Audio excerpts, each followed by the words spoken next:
விளையாட்டு வீரர்களுக்கு சிறப்பான எதிர்காலத்தை உருவாக்கி தர வேண்டும் என்பதை மாண்பு முதலமைச்சர் அவர்கள் தனது தலையாய கடமையாக கருதுகிறார்கள். எனவே மாநில, தேசிய, சர்வதேச அளவிலான போட்டிகளில் சாதிக்கின்ற வீரர்களுக்கு அரசு துறை மற்றும் அரசு பொதுத்துறை மூலமாக நிறுவனங்கள் மூலமாக 3% இடஒதுக்கீட்டின் அடிப்படையில் வேலைவாய்ப்புகள் வழங்கப்பட்டு வருகின்றன. அந்த வகையில் சென்ற ஆண்டில் மட்டும் 7 விளையாட்டு வீரர்கள் அரசு துறைகள் மற்றும் பொதுத்துறை நிறுவனங்களில் பணியமர்த்தப்பட்டனர். நம்முடைய விளையாட்டு அரங்குகள் சர்வதேச தரத்தில் அமைய வேண்டும் என்ற நோக்கில் உலகின் முதல் பாலிகிராஸ் பாரிஸ் ஜிடி ஹாக்கி செயற்கை புல்தரை ஒலிம்பிக் தரத்தில் சென்னை மேயர் ராதாகிருஷ்ணன் ஹாக்கி விளையாட்டு அரங்கத்தில் ரூபாய் 10 கோடி செலவில் அமைக்கப்பட்டுள்ளது. அதேபோல் கேலோ இந்தியா இளைஞர் விளையாட்டு போட்டிகள் 2021 நடத்துவதற்காக சென்னை ஜவஹர்லால் நேரு விளையாட்டு அரங்கத்தில் ரூபாய் 8,64,00,000 செலவில் ஒலிம்பிக் தரத்திலான புதிய செயற்கை ஓடுதளம் அமைக்கப்பட்டுள்ளது. அது மட்டுமின்றி தமிழ்நாடு முழுவதும் விளையாட்டு கட்டமைப்பு வசதிகள் ரூபாய் 355 கோடி மதிப்பில் உருவாக்கப்பட்டுள்ளன. விளையாட்டு கட்டமைப்புகளை பரவலாக்கம் செய்கின்ற வகையில் விளையாட்டு அரங்குகள் இல்லாத சட்டமன்ற தொகுதிகள் தலா ஒரு மினி ஸ்டேடியம் அமைக்கப்படும் என்று அறிவித்திருந்தோம்.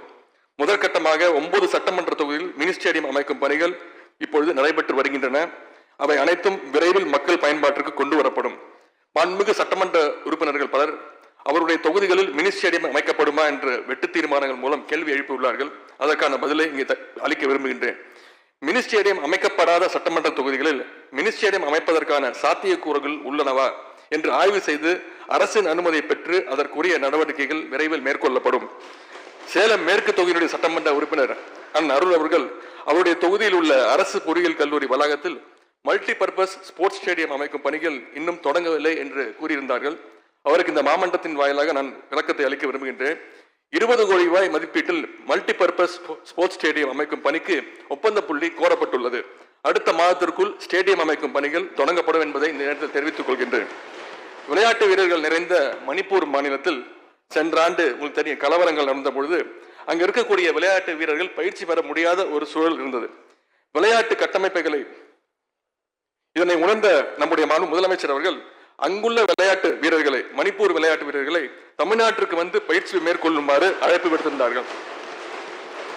அதன் பேரில் முதலமைச்சருடைய அழைப்பின் பேரில் சுமார் 20 மணிப்பூர் வீரர்கள், விளையாட்டு வீரர்கள் தமிழ்நாட்டிற்கு வந்து வாள்வீச்சு மற்றும் குத்துச்சண்டை போட்டிகளுக்காக 30 நாட்கள் சென்னையில் தங்கி பயிற்சி பெற்றார்கள். அவர்களுக்கான விமான பயண கட்டணம், தங்குமிடம், உணவு உள்ளிட்ட அனைத்து செலவினங்களையும் தமிழ்நாடு விளையாட்டு மேம்பாட்டு ஆணையமே தமிழ்நாடு அரசு ஏற்றது.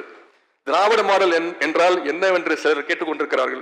இதற்கு பெயர்தான் திராவிட மாடல் என்பதை எங்களுடைய முதலமைச்சர் அவர்கள் நிரூபித்திருக்கிறார்கள். தமிழ்நாட்டில் பயிற்சி பெற்ற அந்த மணிப்பூர் வீரர்களில் 2 பேர் கேலோ இந்தியா இளையோர் போட்டியில் 2 பதக்கங்களை வென்றனர் என்பதை இந்த மாமன்றத்தின் வழியே தெரிவித்துக் கொள்கிறேன். சென்னைக்கு அடுத்தபடியாக கோவையில் பன்னாட்டு கிரிக்கெட் ஸ்டேடியம் அமைக்கப்படும் என்ற வாக்குறுதியை முதலமைச்சர் அவர்கள் அளித்திருந்தார்கள். நம்முடைய முதலமைச்சருடைய அறிவுரைப்படி அந்த மைதானத்தை அமைப்பதற்கான இடத்தை தேர்வு செய்யும் பணியை 2 வாரங்கள் முன்பு நாம் கோவை சென்ற பொழுது தொடங்கியுள்ளோம். இந்த ஆண்டில் அதற்கான பணிகள் தொடங்கப்படும் என்ற தகவலையும் மகிழ்ச்சியோடு தெரிவித்துக் கொள்கின்றேன். மேலும் நம்முடைய தமிழ்நாட்டு விளையாட்டு மேம்பாட்டுத்துறை squash world cup 2023, world surfing league, HCL cyclothon, டாஸ்கான் Tamil Nadu sports science international conclave போன்ற பல்வேறு நிகழ்வுகளை கடந்த ஓராண்டில் மட்டும் வெற்றிகரமாக நடத்தி காட்டியுள்ளது. அடுத்து இந்த ஆண்டு டெல்லியில் நடைபெற்ற குடியரசு தின முகாமில் தமிழ்நாடு NCC இயக்குநரகம் ஒட்டுமொத்தமாக 3ஆம் இடத்தை பெற்றது. NSS மற்றும் NCC மாணவர்களை டெல்லியில் நடைபெறுகின்ற குடியரசு தின அணிவிப்புக்கு விமானத்தில் அழைத்து சென்று திரும்ப விமானத்திலே அழைத்து வருவோம் என்ற வாக்குறுதியை சென்ற ஆண்டு அறிவித்திருந்தோம். அதனை நிறைவேற்றும் வகையில் அதற்கான ஆணைகளை மாண்பு முதலமைச்சர் அவர்கள் அறிவுறுத்தல் பிறப்பிக்கப்பட்டன. அதன்படி கடந்த குடியரசு தின அணிவிப்புக்கு நம்முடைய NSS மாணவர்கள் அனைவரும் விமானத்தில் டெல்லி சென்று வந்ததை இந்த மாவட்டத்தில் பேரவையின் அனுமதியுடன் அலுவல் நேரம் நீட்டிக்கப்படுகிறது.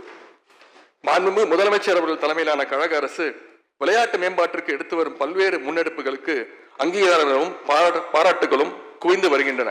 அந்த வகையில் confederation of Indian industry CII என்ற அமைப்பு சார்பாக விளையாட்டுக்கான வளர்ச்சியை ஊக்குவிக்கும் சிறந்த மாநிலம், அதாவது best state for promoting sports என்ற அந்த உயரிய விருதை தமிழ்நாட்டிற்கு வழங்கி கௌரவித்தது.